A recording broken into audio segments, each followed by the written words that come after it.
Is Elon Musk's political ambition about to derail Tesla's future and your investment? Dan Ives, one of Wall Street's most vocal Tesla bulls, to discuss the fallout from Musk's latest political moves and what it means for Tesla shareholders. Oversight on political endeavors. Just elaborate a little bit on why you think it's all necessary. Look, I mean, this soap opera, I think, has taken on a life of its own. And I think that, look, the board's the only one that could step in to set guardrails. So our whole view is hearing from shareholders the last, 48 hours, patience is wearing thin. There's exhaustion. I think when you look at the three things, I mean, one, we talk about give them 25% voting control.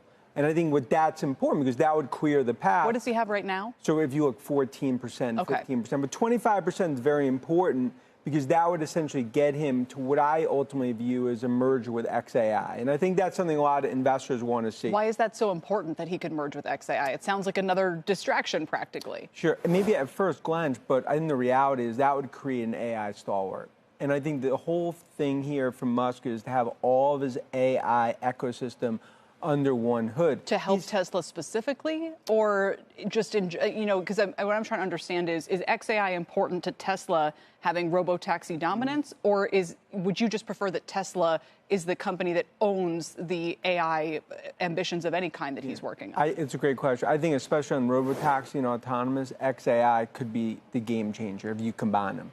And it's also the view when you think about humanoids, you think of robotics, to have this all under one roof. But that does not happen unless he has 25% voting control. Remember, the $56 billion pay package, that's still in contention from Delaware. So this is the time for the board.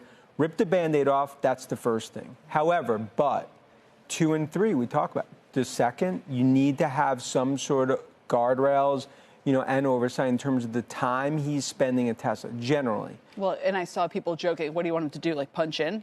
How, especially for somebody like Musk, how do you actually set guardrails? Is it enough to just simply have a statement of intent communicated, or does this need to go a step further? Look, I think you don't necessarily need, it's not clocking in and clocking out, but Tesla shareholders, part of the frustration, part of the underperformance is the best asset, biggest asset for Tesla is Musk. Musk is Tesla, Tesla is Musk. And they have never needed him more than today, given the autonomous, given the AI future. But then also it goes to that third point, the political gamble, whether it's the third party, America's party.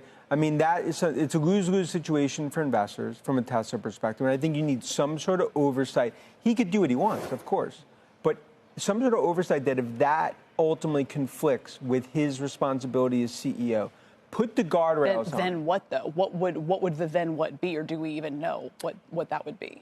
Then I think it's the board establishing some control, because you cannot have Musk continue to go down this path at the time that's so crucial. And it goes back to what me and you have talked about for the last few months. You're in DOGE, you're in Trump administration, pulls back, that's a huge positive, and you saw the stock reflect it. Now it's almost worse, because you start a third party that ultimately becomes a foe relative to Trump Republicans. That's very important for Tesla in the autonomous regulatory framework. It's not what you want to see.